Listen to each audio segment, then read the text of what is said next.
റീൽസിന്റെ link കിട്ടും എന്നിട്ട് പറഞ്ഞു ചേട്ടാ ഇതാ പൊങ്ങിയിരിക്കുന്നു എന്ന് പറഞ്ഞു.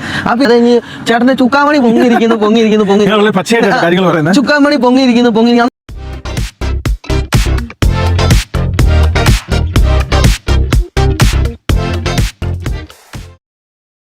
എല്ലാ പ്രിയ സുഹൃത്തുക്കൾക്കും പുതിയൊരു വീഡിയോയിലേക്ക് ഹാർദവമായ സ്വാഗതം.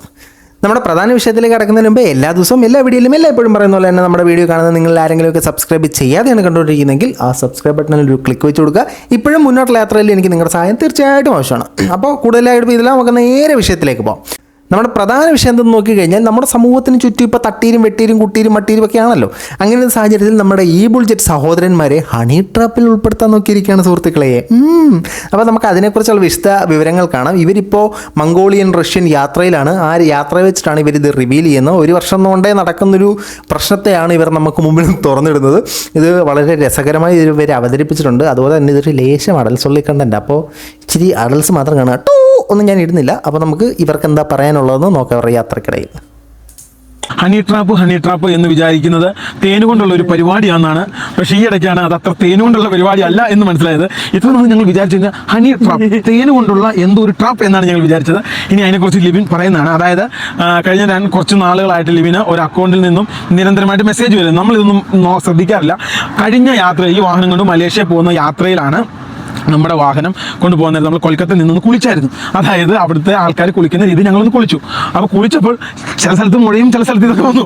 നമ്മളൊന്നും ശ്രദ്ധിക്കുന്നില്ല. നമ്മൾ സാധാരണ രീതിയിലാണ് കാര്യങ്ങൾ ചെയ്യുന്നത്. അപ്പം നമുക്ക് ദുരുദ്ദേശമൊന്നുമില്ല. അപ്പം അത് വെച്ച് ആള് ലിവിന് മെസ്സേജ് അയക്കി തുടങ്ങി. ഇനി ബാക്കിയുള്ള കാര്യങ്ങൾ തേനൊഴിച്ചുള്ള പരിപാടി ലിവിൻ പറയും. അതായത് ഏകദേശം എനിക്ക് തോന്നുന്നു 1.5 കൊല്ലം മുന്നേ അക്കൗണ്ടിൽ എനിക്ക് മെസ്സേജ് വന്നു തുടങ്ങിയത്. അപ്പം ഞാൻ എല്ലാവർക്കും സാധാരണ റീപ്ലൈയും കാര്യങ്ങളൊക്കെ കൊടുക്കുന്നുണ്ട്.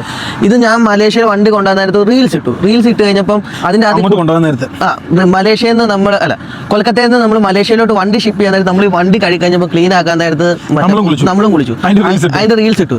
അതിപ്പോ ആ റീൽസിന്റെ ലിങ്ക് കിട്ടും എന്നിട്ട് പറഞ്ഞു ചേട്ടാ ഇതാ പൊങ്ങിയിരിക്കുന്നു എന്ന് പറഞ്ഞു. അപ്പൊ എനിക്കെന്താ സംഭവം എന്ന് മനസ്സിലായി. അത് കഴിഞ്ഞ് ചേട്ടന്റെ ചുക്കാമണി പൊങ്ങിയിരിക്കുന്നു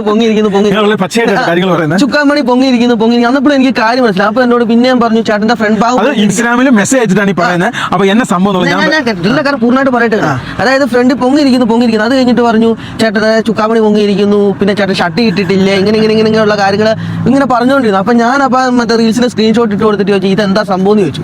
ഇതെന്താ സംഭവം എന്ന് ചോദിച്ചു കഴിഞ്ഞിട്ട് പിന്നെ ഇങ്ങോട്ട് അവരുടെ നേക്കഡായിട്ടുള്ള ഫോട്ടോകൾ ഫുൾ ഇങ്ങോട്ട് ഇട്ടാൻ തുടങ്ങി. അതായത് പിന്നെ ഷട്ടിയുടെ ബേസറിന്റെ അങ്ങനത്തെ കുറെ ഫോട്ടോയും കാര്യങ്ങളും ഇങ്ങോട്ട് ഇട്ടു. എന്നിട്ട് എന്നോട് ചോദിച്ചു ഇത് കണ്ടോന്ന് ചോദിച്ചു. ഞാൻ ഇത് കണ്ടെന്ന് പറഞ്ഞു. അപ്പോൾ ഇവിടെ കള്ള ഞാനിത് കണ്ടെന്നും പറഞ്ഞു. ബാക്കി കേൾക്കാം. എനിക്ക് കാര്യം എന്താണെന്ന് വെച്ചാൽ അവരയക്കുന്ന ഫോട്ടോയിൻ്റെ അകത്ത് മൊത്തം ബംഗാളി വീഡിയുടെ ഫോട്ടോയും കാര്യങ്ങളും ഇങ്ങനെയുള്ള മെസ്സേജുകൾ നിരന്തരമായിട്ട് ലിവിൽ വരാൻ വേണ്ടി തുടങ്ങി. അപ്പം നമുക്ക് കാര്യങ്ങൾ മനസ്സിലായി. എങ്ങനെയാണെന്ന് വെച്ച് കഴിഞ്ഞാൽ ഞാനിപ്പോൾ ഈ സൈഡിൽ ഒരു സ്ക്രീൻഷോട്ട് കാണിക്കാം. മേഘന പി എന്ന് പറഞ്ഞ ഈ ഒരു ഇൻസ്റ്റാഗ്രാം അക്കൗണ്ടിൽ നിന്നാണ് നിരന്തരമായിട്ട് മെസ്സേജ് വന്നു തുടങ്ങി. അതിൽ തുണിയും സംഭവമൊന്നും ഇല്ലാത്തത് ബംഗാളികളുടെ മറ്റു സംഭവങ്ങൾ അയച്ചു തരും. എന്നിട്ട് ഇതിൻ്റെ പരിപാടി എന്താണെന്ന് വെച്ച് കഴിഞ്ഞാൽ ഇതിൻ്റെ അകത്ത് പെണ്ണുങ്ങളും ആണുങ്ങളും ഉണ്ടെന്നുള്ളതാണ് ഞങ്ങളുടെ ഒരു ഇതിൽ മനസ്സിലായത്. എന്നിട്ട് ഇവർ പിന്നെ വോയിസും കാര്യങ്ങളൊക്കെ അയച്ചാൽ ലാസ്റ്റ് ഇവർ ഒറ്റ ഫോൺ കോൾ വിളിയാണ്. എന്നിട്ട് അതിൻ്റെ അകത്ത് കാര്യം നമ്മുടെ തലയങ്ങനെ പെട്ട് കഴിഞ്ഞാൽ പിന്നെ അത് വെച്ച് ഭീഷണിപ്പെടുത്തും. അപ്പോൾ അങ്ങനെയൊക്കെ ആർക്കെങ്കിലും വന്നിട്ടുണ്ട് നിങ്ങൾ അതിലൊന്നും വീഴരുത്. ഇത് സാമ്പത്തിക പരിപാടിയാണ്, അതായത് പൈസ അടിക്കാനുള്ള പരിപാടിയാണ് ഇതിൻ്റെ. എന്നിട്ട് ഇത് വെച്ച് ഞങ്ങൾ പോലീസിന്, അതായത് DGP SP ഞങ്ങളുടെ ടൗൺ സ്റ്റേഷൻ അവിടുത്തെ സ്റ്റേഷൻ ഇവിടുത്തെ എല്ലാവർക്കും പരാതി കൊടുത്തു. ഇവർ പറയുന്നത് വെച്ചാൽ നമ്മൾ ആണുങ്ങളെ പരാതിക്ക് എത്ര പേര് എന്നാ പറഞ്ഞിട്ട് പിന്നെ അതായത് നമ്മളിപ്പം ഒരു പെണ്ണുങ്ങളുടെ അക്കൗണ്ടിലോട്ട് നമ്മളിതിപ്പോൾ നമ്മളൊരു ഫോട്ടോ അയച്ചു കൊടുത്തു. അതെടുക്കുക അവർക്ക് പരാതി എടുക്കാൻ പെട്ടെന്ന് എളുപ്പമാണ്. അതായത് ഇൻസ്റ്റാഗ്രാം ഫേസ്ബുക്ക് ഇവർക്ക് ഡാറ്റ കൊടുക്കുന്നില്ല. അതേ സമയത്ത് ഒരു പെണ്ണുങ്ങളുടെ അക്കൗണ്ടിൽ നിന്ന് നമുക്ക് അയച്ചെന്ന് വെച്ചിട്ടുണ്ടെങ്കിൽ അത് ഇൻസ്റ്റാഗ്രാം ഫേസ്ബുക്ക് അത് കാര്യമായിട്ട് കാണൂല. അപ്പോൾ ഇവർക്ക് ഡാറ്റ കൊടുക്കൂലെന്നാണ് പറഞ്ഞത്. ആകെ പോലീസുകാർക്ക് കിട്ടിയത് അതെന്തൊരു പരിപാടി അത്? നമ്മളെന്തതും പുറംപോക്കാ? അത് ഇനി ഇങ്ങോട്ടൊന്ന് ഇഷ്ടദാനം കിട്ടിയതാണ് നമ്മളെ. ഇനി അതുമല്ല നമ്മൾ വലിഞ്ഞേറി വന്നയാ. എന്താ നമ്മുടെ ചാരിത്രത്വത്തിന് ഇവിടെ ഒരു വിലയുമില്ലേ? അതെന്നെ ടോക്കാ മുതലാളിയത്. വലിഞ്ഞേറി വന്നൊന്നും ആയിരിക്കത്തില്ല. ആധാറൊക്കെ തന്നിട്ടില്ല നമുക്ക്. അപ്പം നമ്മുടെ ഇതിനിവിടെ വിലയില്ല. നമ്മുടെ ചാരിത്രം ഇതിനൊന്നും ഇവിടെ ആർക്കും ഒരു വിലയില്ല. കൊള്ളാം. വെച്ചിട്ടുണ്ട് ഒരു മെയിൽ ഐ ഡി കിട്ടിയത്. അപ്പൊ അവർ പറഞ്ഞ എന്നാന്ന് ചോദിച്ചു കഴിഞ്ഞാൽ അവരാണോ ഇല്ലയോ എന്നുള്ള ഉറപ്പില്ലെന്ന് പറഞ്ഞു. അതും പിന്നെ പല റീൽ നെറ്റ്വർക്ക് പല പബ്ലിക് ഇതിൻ്റെ അതൊക്കെയാണ് എടുക്കുന്നത്. ആണുങ്ങൾ ഉപയോഗിക്കുന്ന ഒരു പേര് പറഞ്ഞു. നമുക്കത് വ്യക്തമില്ലാത്ത നമ്മൾ പുറത്ത് പറയുന്നുണ്ട്. ഇനി ആർക്കെങ്കിലും ഞങ്ങളെ ഹെൽപ്പ് ചെയ്യാൻ പറ്റുമെങ്കിൽ ഈ അക്കൗണ്ട് ആരെയാണെന്നുള്ളത് അറിയാമെങ്കിൽ പിന്നെ നിങ്ങൾ പറഞ്ഞുതരാം. പിന്നെ ഞങ്ങൾ കേസ് കൊടുത്തതിൻ്റെ സംഭവങ്ങളും കാര്യങ്ങളും കൊടുത്ത് പിന്നെ ഇവിടെ കാണിച്ചിട്ടുണ്ട്. കാരണം എന്ന് വെച്ചാൽ ഭാവിയിൽ എന്തെങ്കിലും പ്രശ്നം വന്നു കഴിഞ്ഞാൽ നിങ്ങൾ അന്ന് എന്തുകൊണ്ട് പരാതി കൊടുത്തില്ല? എനിക്ക് ഈ ഹണി ട്രാപ്പിന്റെ സെറ്റപ്പ് മനസ്സിലായി. പക്ഷെ ആണുങ്ങളുടെ പരാതിയിൽ മെറ്റ സുനാപ്പി കൊടുക്കത്തില്ലെന്ന് പറഞ്ഞ സെറ്റപ്പിൻ്റെ ഒരു പ്രവണത എനിക്ക് പിടികിട്ടില്ല. സുക്രണൻ ആണാണല്ല, എന്തൊരു സംഭവം ഇത്? നിങ്ങൾക്ക് ആർക്കെങ്കിലും അറിയാമെങ്കിൽ അതൊന്ന് കമൻറ്റ് ചെയ്യണം കേട്ടോ. ഇപ്പോൾ ശരിക്കും ഇവിടെ നമ്മുടെ സമൂഹത്തിൽ ജീവിക്കുന്നതിന് സമത്വം വേണം എന്ന് പറഞ്ഞ് സ്ത്രീകൾ പറഞ്ഞ് അവരിപ്പോൾ നമുക്ക് മേളിൽ കയറി. ഇനിയിപ്പോൾ പുരുഷന്മാർ സമത്വം വേണം എന്ന് പറഞ്ഞ് മേളിൽ കയറണം. ഇതിങ്ങനെ റൊട്ടേഷനായിട്ട് സംഭവിച്ചുകൊണ്ടിരിക്കും.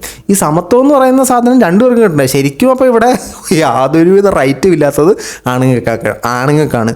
നമ്മളിവിടെ പട്ടിപ്പൂച്ച അടിച്ച് കിടക്കുകയാണെന്നുള്ള യാഥാർത്ഥ്യം ഈ വീഡിയോ കാണുന്നത് നിങ്ങളെല്ലാവരും മനസ്സിലാക്കണം.